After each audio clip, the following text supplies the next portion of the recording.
No caso de não haver sacerdote disponível, a igreja incentivava a confissão a um leigo. Como assim? Um leigo vai dar absolvição? Não. Não que o leigo fosse dar absolvição, mas para incentivar o penitente à penitência e ao arrependimento, dizendo a outro, a um irmão na fé, o seu pecado. Na verdade, se trata de um modo para incentivar a contrição perfeita, não para obter a absolvição que vem do leigo, obviamente, porque um leigo não tem um munus para absolver ninguém. Como mostra mesmo de humildade e de arrependimento. Como era a prática da fé na Idade Média, na cristandade? Ponto de partida, claro, os sacramentos. A vida sacramental era o centro de tudo. No século XII, já a teologia sacramental ela já estava consolidada. Inclusive nas suas formulações e conceituações, já estava tudo muito exato. Havia sofrido algumas vacilações nos séculos anteriores, mas no século XII já havia sido inclusive fixado na teologia o número de 7 sacramentos. Por quê? Como assim? Havia mais sacramentos antes? Não, mas é porque havia antes alguns teólogos que consideravam que houvesse mais sacramentos do que 7, mas não. No século XII, né, todos os grandes teólogos já são unânimes em reconhecer que são 7. É o caso de Otto de Bamberg, Hugo de São Vítor, Gregório de Bergamo, Pedro Lombardo, todos esses teólogos canonistas do século XII, todos eles já são unânimes, né, conforme a tradição em reconhecer 7. Pois bem, primeiro de todos, o batismo. Assim que a criança nasce, todas essas imagens que eu vou utilizar aqui, pessoal, todas as imagens que eu estou usando, na verdade, a exceção de uma e outra, são da própria cristandade, né? São imagens da época. Quando a criança nasce, ela já é batizada, né? Naquela época, o batismo de adultos é já a exceção. A igreja, ela insiste na necessidade de se batizar o quanto antes, e o recém-nascido o mais depressa possível, não se espera mais a Páscoa, né, como era o costume na antiguidade, se batizar quando da Páscoa, não. Agora não existe mais isso. Na Itália, por exemplo, havia a regra de se batizarem no máximo 40 dias após o nascimento. Como era o batismo? Até o século XI, o batismo ele era feito através da tríplice imersão, né, na água. A partir do século XII já está consolidado, não é que surge, mas já está consolidado a tríplice aspersão, a água derramada na cabeça do neófito. Por isso que se substituem cada vez mais os batistérios pelas pias batismais, né? Porque no primeiro milênio, isso vocês verão principalmente em igrejas italianas, onde se conservou isso durante muito tempo.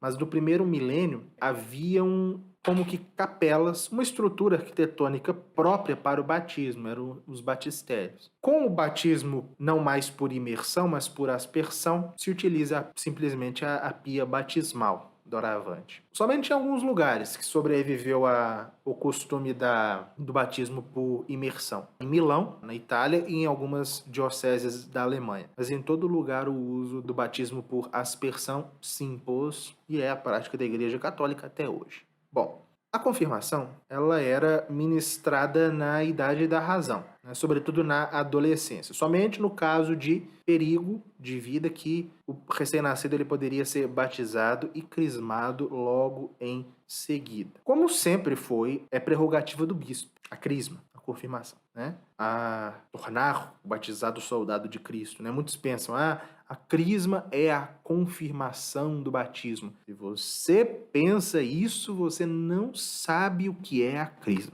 A crisma é tornar o batizado soldado de Cristo. Não é confirmar o batismo, coisa nenhuma. É o bispo quem crisma, mas já havia prática, a disposição canônica de um simples sacerdote poder crismar desde que o Papa autorizasse. Essa é, inclusive, a posição de São Tomás de Aquino no século XIII. Porque isso era um tema de muita discussão, né? No século anterior, o teólogo inglês Robert Pulling, que morreu em 1150, havia negado essa possibilidade. De mesmo o Papa conferir a um padre a possibilidade de se crismar. Mas Santo Tomás, no século XIII, resolveu a questão. O sacramento da penitência, ele ocorria de 2 modos, né? A confissão, até então, era pública para o pecador cujo pecado era público, né? Cuja conduta tivesse causado escândalo, se confessava publicamente. Mas esse costume já foi entrando em declínio e mesmo para os pecados públicos foi se abolindo a prática dessa confissão pública. Em contrapartida, se generalizou na cristandade a prática da confissão auricular, confissão ao ouvido. Na antiguidade cristã, toda a confissão era pública. Na igreja antiga, a confissão era sempre pública. Se confessava diante de toda a comunidade. Foram sobretudo os monges irlandeses, São Columbano antes de todos, que no século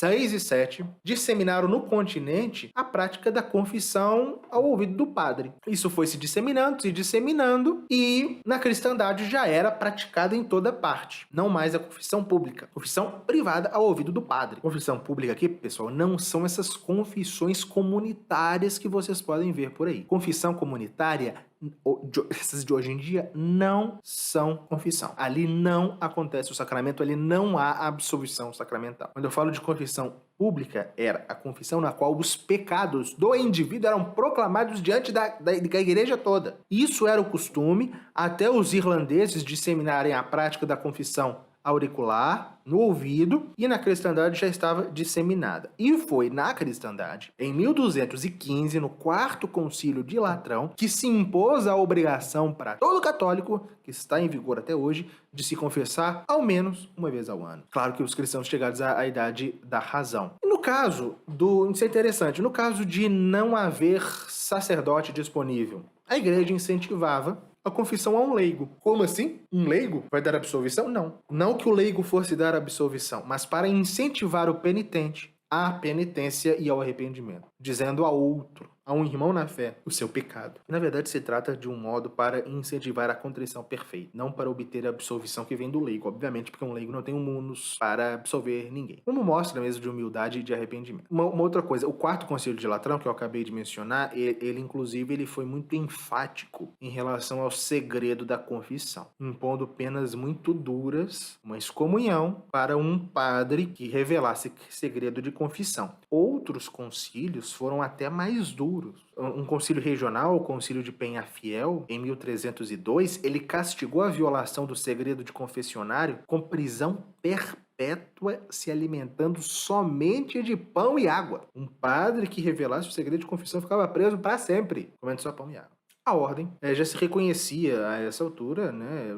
Já se reconhecia naturalmente os 3 graus de ordem: diácono, padre e bispo. Alguns teólogos sustentaram até o século XII o caráter sacramental das ordens, de algumas ordens menores, como o leitorado, o acolitado, mas essa era uma opinião minoritária. Já estava mais do que claro que a ordem se dá mesmo ao diácono, a ordem se confere mesmo ao caráter sacramental, à ordenação do diácono, do padre, do presbítero e do bispo. E havia regras muito duras para a admissão de alguém no sacerdócio. Porque vocês lembram daquela crise que a igreja atravessou nos séculos X e XI, relacionadas à vida moral dos padres e sobretudo a vida moral e sobretudo a simonia. Então, os concílios, tanto os ecumênicos quanto os concílios regionais, eles impunham regras muito claras para a admissão de alguém no sacerdócio. Por exemplo, vida virtuosa, deveria se exigir dos ordenandos vida virtuosa, uma ciência suficiente para poder ensinar o povo, nascimento legítimo e idade de 25 anos para ser pároco e 30 anos para ser bispo. Claro que em muitas ocasiões essas regras não eram cumpridas, mas em tantas outras eram. Bom, o matrimônio, o sacramento pelo qual a igreja consagra a união do homem e da mulher, ele estava rodeado de muitas garantias, né? A indissolubilidade do matrimônio era proclamada de modo muito enfático, até mesmo, né, com a excomunhão de monarcas que deixavam suas esposas legítimas para se contrair segundas núpcias. O casamento era reconhecido como indissolúvel mesmo em caso de adultério. Como se poderia celebrar um sacramento? Se exigia proclamas públicos, o casamento deveria ser público, com a presença do pároco, o sacramento.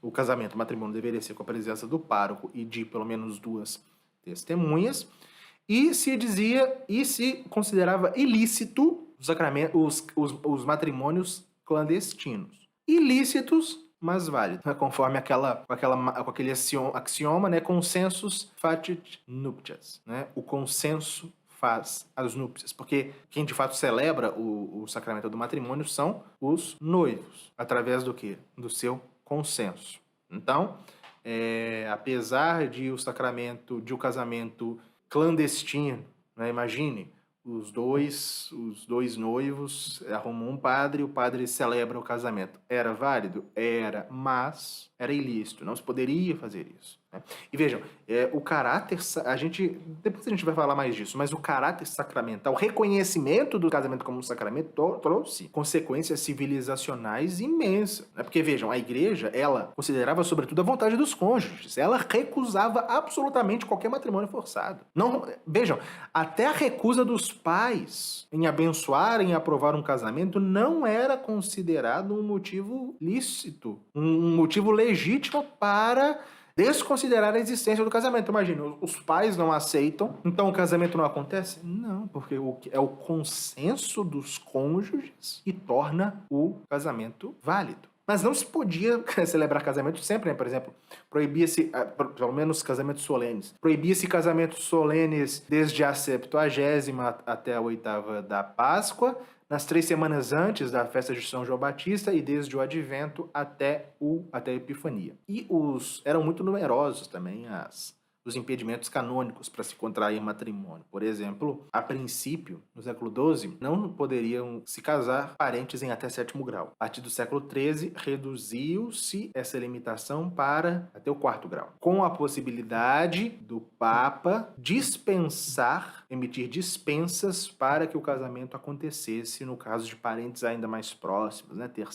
Quarto, terceiro ou 2º grau primos, né? No caso de aquele casamento redundar em vantagens para a cristandade e para a causa da igreja.